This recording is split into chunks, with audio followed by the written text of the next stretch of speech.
ఉన్నాను. ఇక్కడ మనం చూసినట్లయితే రామ్ చరణ్ గేమ్ చేంజర్ చిత్రం ప్రీ రిలీజ్ ఫంక్షన్ ఈరోజు సాయంత్రం 6 గంటలకి జరగబోతోంది.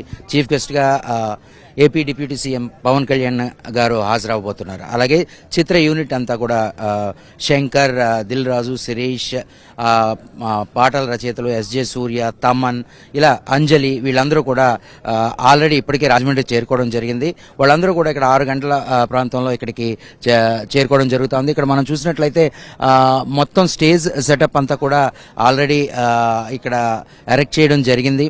చాలా దూరంలో ఉన్న వాళ్ళకి కూడా క్లియర్గా విజన్ ఉండేటట్టుగా చాలా హైట్లోని ఇక్కడ స్టేజ్ని నిర్మించడం జరిగింది.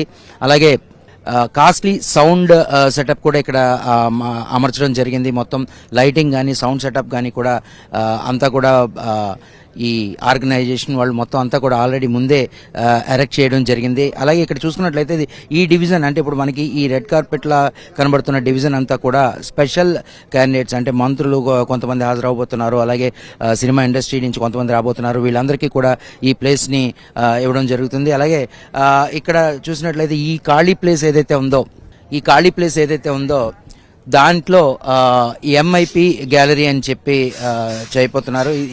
ఈ ఖాళీ ప్లేస్ అంతా కూడా ఎంఐపి గ్యాలరీగా ఉంటుంది. మనం చూసినట్లయితే వెనకాతల బ్లూ చైర్స్ కనబడుతున్నాయి. మొత్తం అంతా కూడా ఆల్రెడీ చైర్స్ కూడా వేయడం జరుగుతూ ఉంది. ఆ ప్లేస్ అంతా కూడా వివిఐపి గ్యాలరీగా వాళ్ళు చెప్పడం జరిగింది. అలాగే ఆ వెనకాతల కూడా ఫ్యాన్స్కి మళ్ళీ కొన్ని పాసుల్ని పేర్చడం జరిగింది. అయితే దాదాపు 1,00,000 మంది దాకా ఇక్కడికి విచ్చేస్తారని ఉన్నారు ఆర్గనైజర్స్. అయితే ఈ రద్దీని తట్టుకోవడానికి దాదాపు 1,200 మంది దాకా పోలీస్ శాఖ నుంచి, అలాగే ఒక ప్రైవేట్ బౌన్సర్స్ కూడా ఒక 300 మంది దాకా ఇక్కడికి రీచ్ అవుతా ఉన్నారు.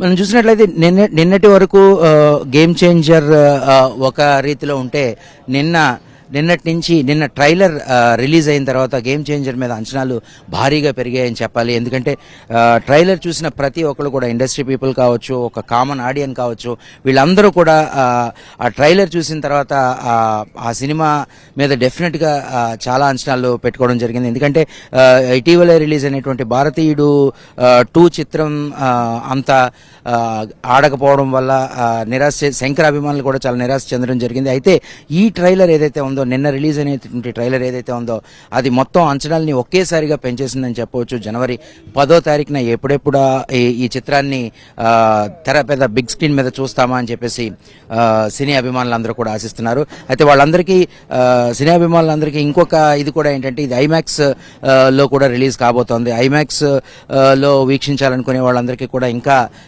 మనోరంజకంగా ఉండబోతుంది అని చెప్పేసి మేకర్స్ తెలియజేయడం జరిగింది.